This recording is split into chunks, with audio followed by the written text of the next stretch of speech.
Visualize. Get the most out of your silent practice in this way.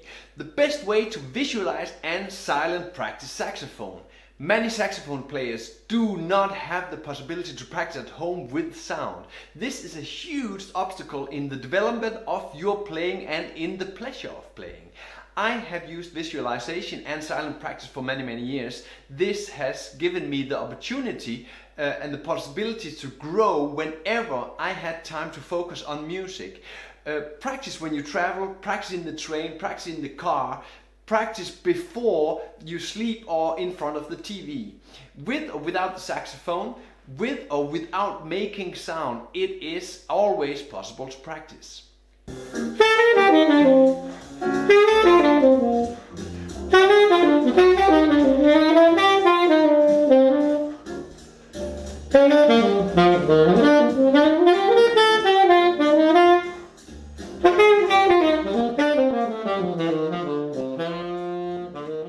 In this tutorial, why do I need to visualize when practicing?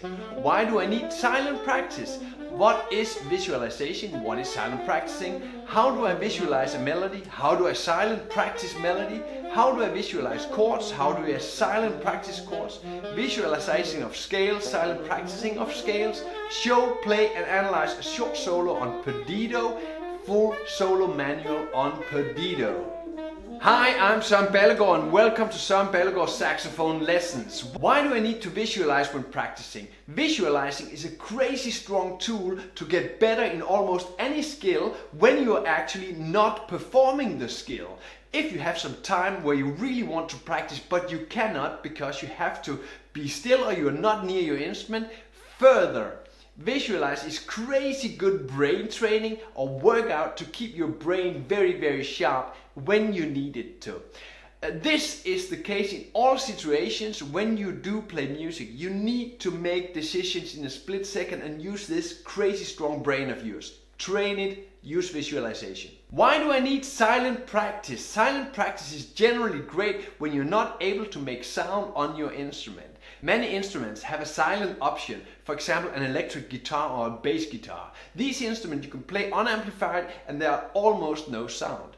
You are not disturbing your neighbors or your sleeping girlfriend, roommates or kids. This same goes for silent practice on the saxophone. When silent practicing, you are not hearing the saxophone, only the clicks of the pads closing.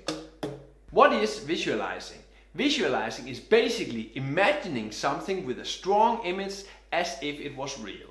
The most important aspect when using visualization as a means of practice is to focus and to be present with the material you are practicing. You cannot visualize if you're not present and if you're not focused.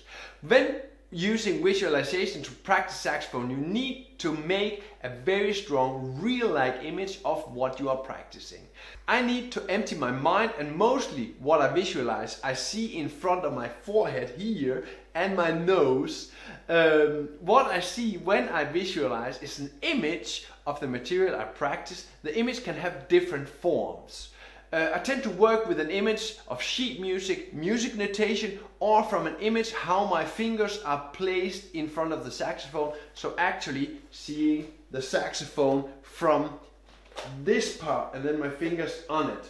So this example with a D, I see this as this image, but I can also see it like this. So pinkies out and putting my fingers on the D position of the saxophone, putting my thumbs. Is it a high D using the octave or is it a low D not using the octave?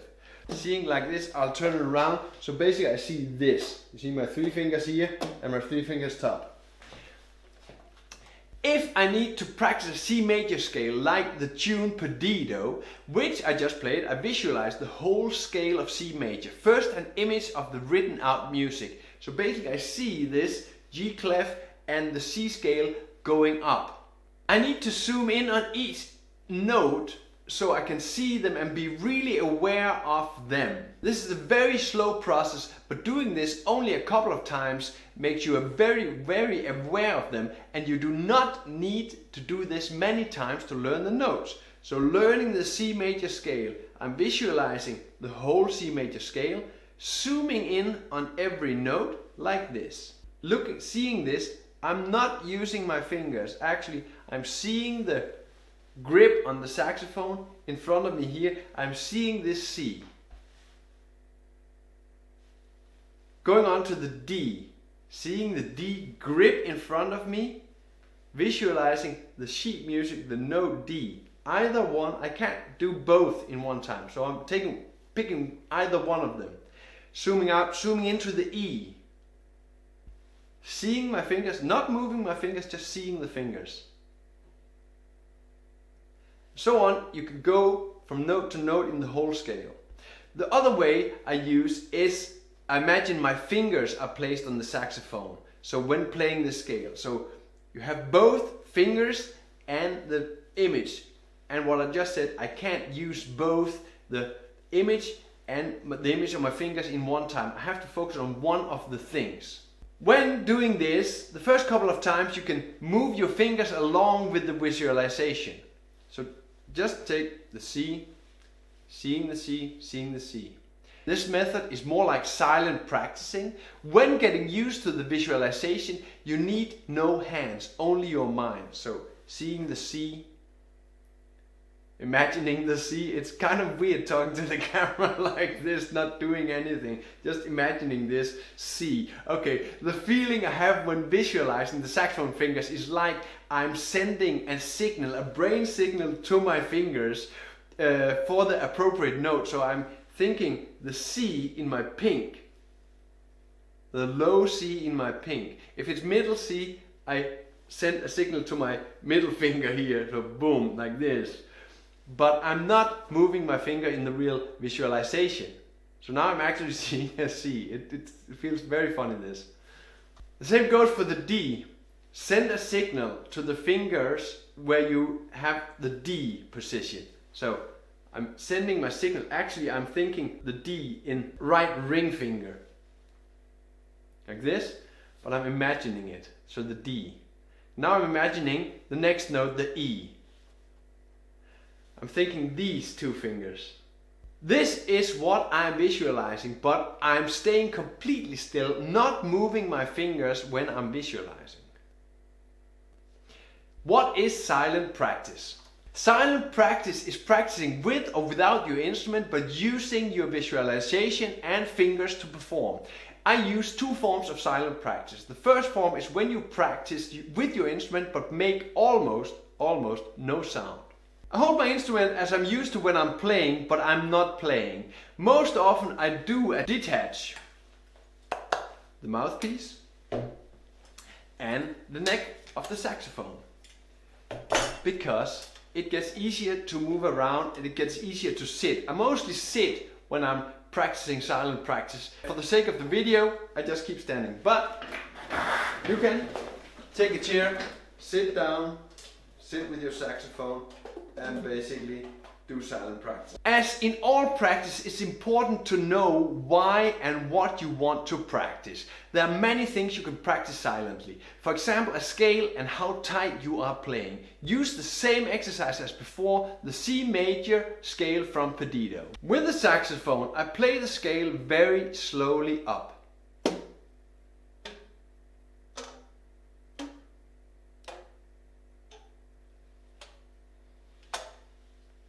Again, for the sake of the video, this feels kind of funny, so just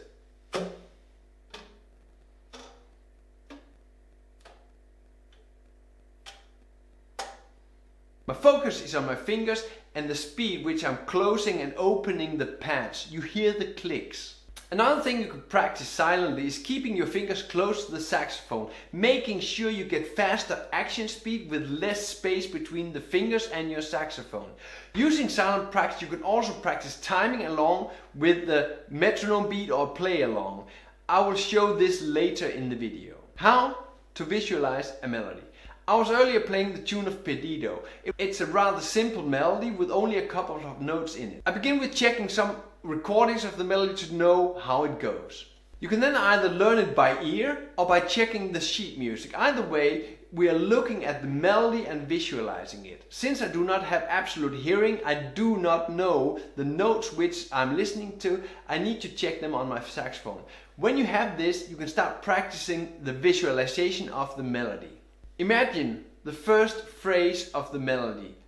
I succeed best with my eyes closed when I'm visualizing. Again, you see, I immediately go for the D on my fingers, the D, the F, the G. Doing this without my fingers, I visualize the D, the F and the G in that top part of the staff. Think the notes towards your fingers. You see 3/8 notes. Singing it softly also helps.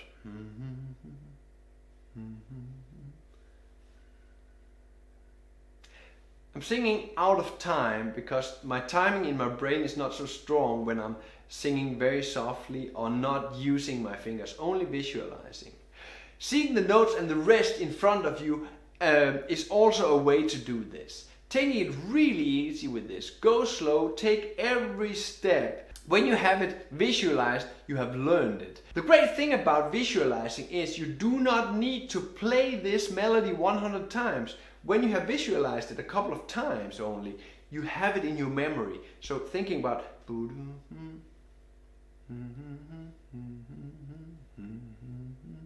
okay.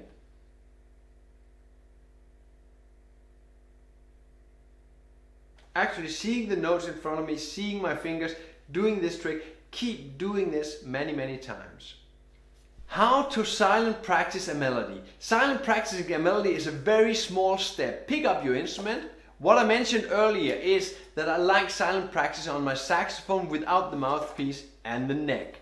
Use the same piece of melody. I'm basically just moving my fingers on the saxophone, executing the imaginary sound.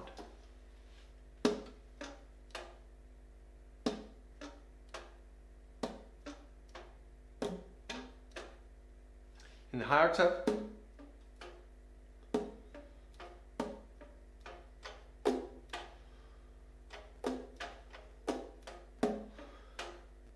And now, out of time, I'm just playing the notes, I'm visualizing the sheet music in front of me and playing the notes. You can do this with your fingers also. When you have done this and you feel like change, you can, for example, add a metronome beat on tempo 60. 3.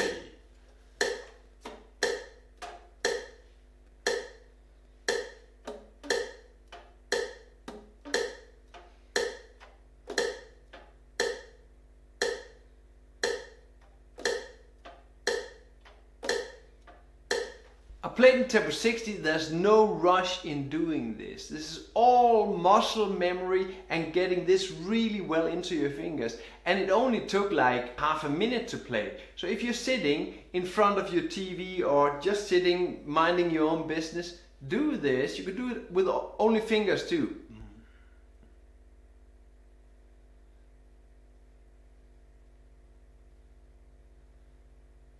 And I'm using quite heavy movements, quite aggressive movement, because I need to feel the movement in my fingers. Do this when you're sitting on the couch in a comfy chair. Just take 10 or 15 minutes silent practice. Try it.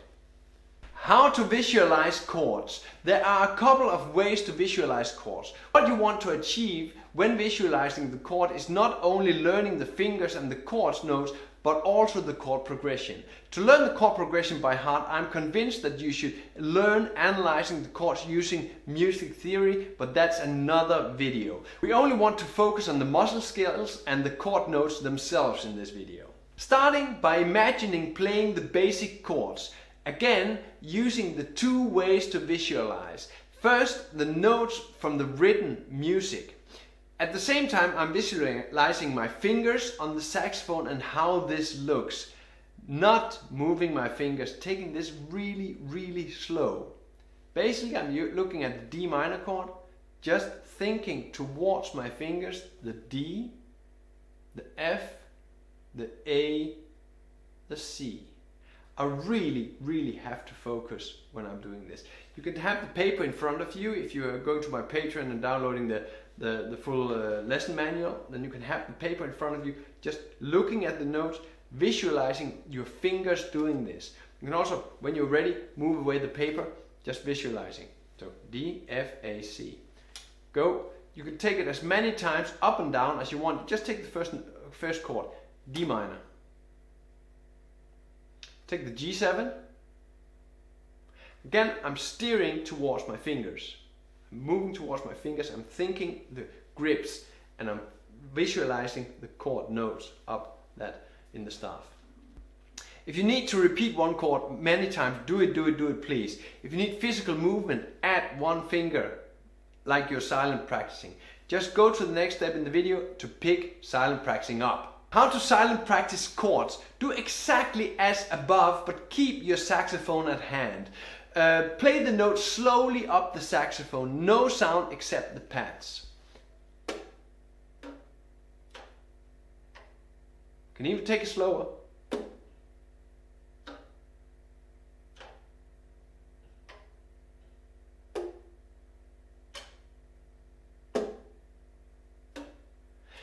If you need to go over a chord more time, just do this.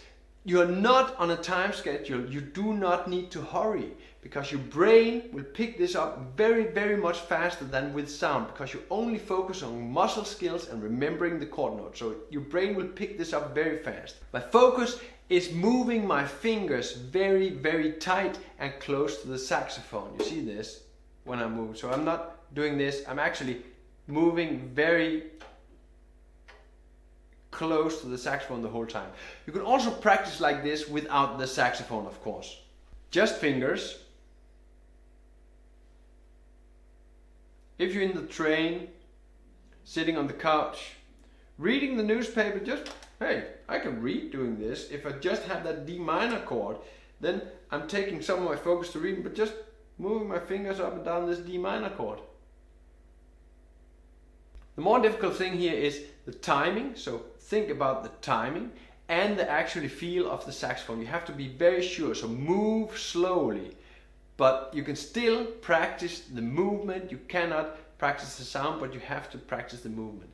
Work with the metronome. If you feel like you can add a metronome to this, you should really try working this out and see what it does. Only fingers and metronome. Add a really slow beat and try to go through this exercise. Just put the metronome on 60, and it doesn't matter if you're playing 8 notes or quarter notes or whatever.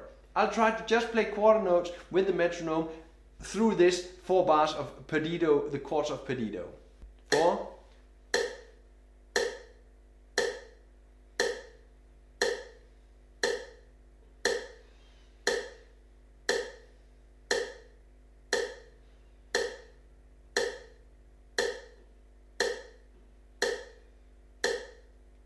Taking that C major up in the high octave, A7, flat 9.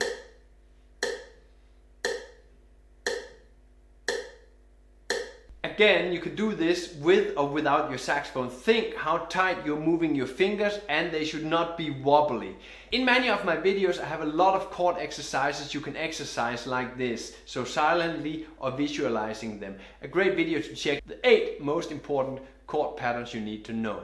How to visualize scales.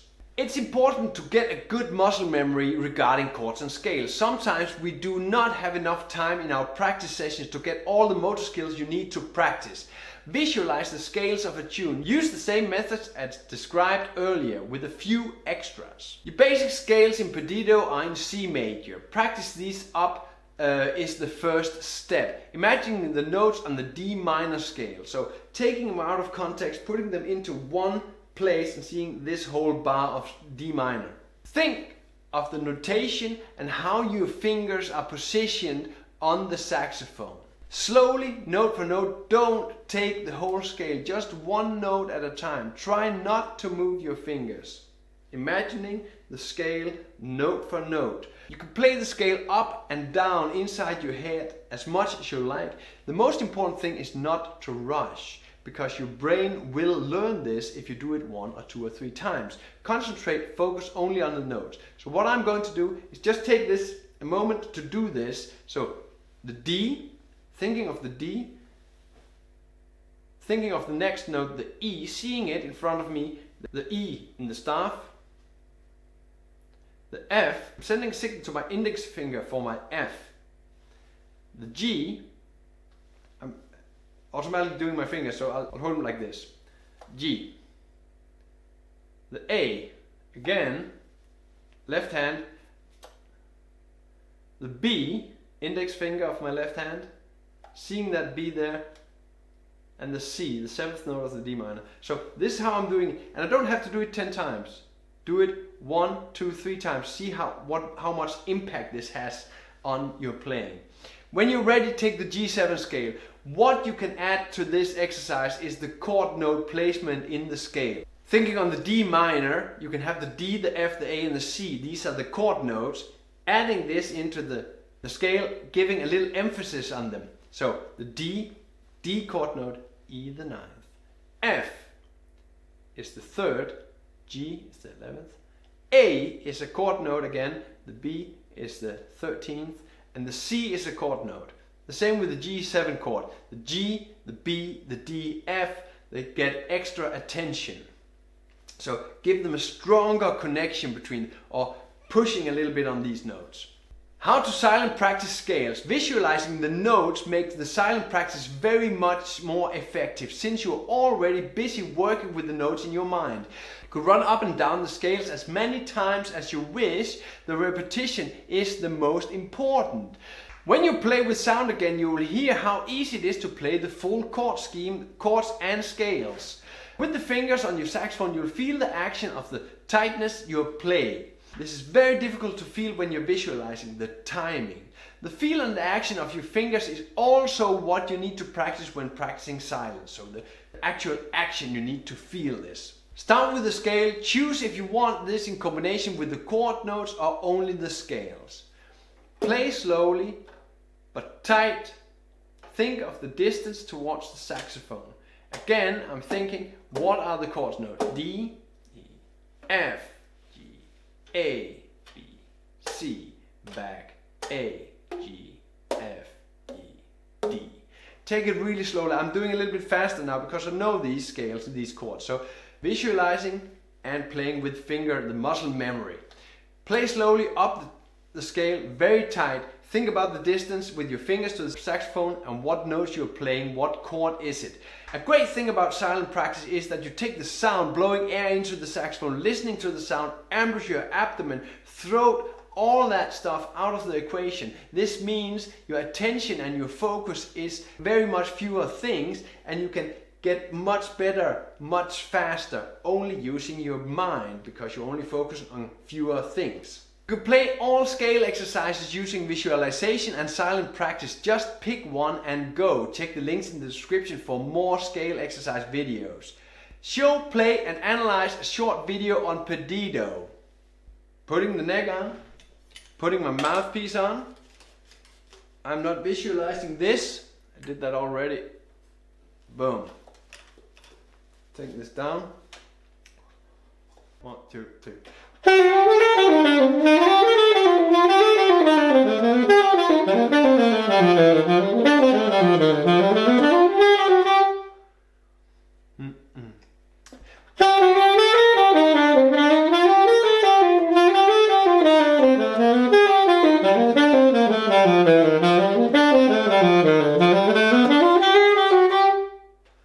Starting on the 5th of the D minor, the A, embellishing the A with a chromatic passing tone, running up the scale and down the D minor arpeggio. Up the scale of the D minor and down the G7 scale from the 3rd, the B. On C major 7, I'm playing up and down the scale, adding a chromatic approach note, the F sharp. Down the A7 flat 9 scale, chromatic approaching to the 3rd, the C sharp, down the scale from the flat 9, the B flat. On the D minor 7, I pivot the F major arpeggio, the D minor 9, and run down the G7 scale from the 5th. Playing G7 bebop over D minor 7, running up the scale and arpeggio of the D minor 9. down the C major 7 chord from the 7th B using E minor 1, 3, 4, 5 pattern. On the A7 flat 9 I play the arpeggio up chromatically surrounding the A. Full solo manual on Perdido. To the series of full solo manuals I have come to Perdido. I have made a full solo manual to get you a good start on soloing. In the Perdido solo manual there are solos, the chords, guide tone lines and scale exercises. The order is arranged logically, so when you follow the manual from the beginning you will get the full picture of the tune and be able to solo over the tune when you have gone through the manual. Of course, you have to repeat the exercises till you really know them. The Perdido manual is written for both B flat and E flat instruments. Check the link in the description. Chord scale exercises. Visualize and silent practice these. There are so many exercises you can check and practice using visualization and silent practice. Check the links in the description below. So 4 scale exercises you should note and the 8 most important chord patterns. Check the videos, try visualization, try silent practicing. It's very cool tool. If you have comments and questions, you are very welcome to post them below in the comment section. Shares and likes are of course very welcome. Feel free. All links mentioned in the video is available in the description. Play music, have fun.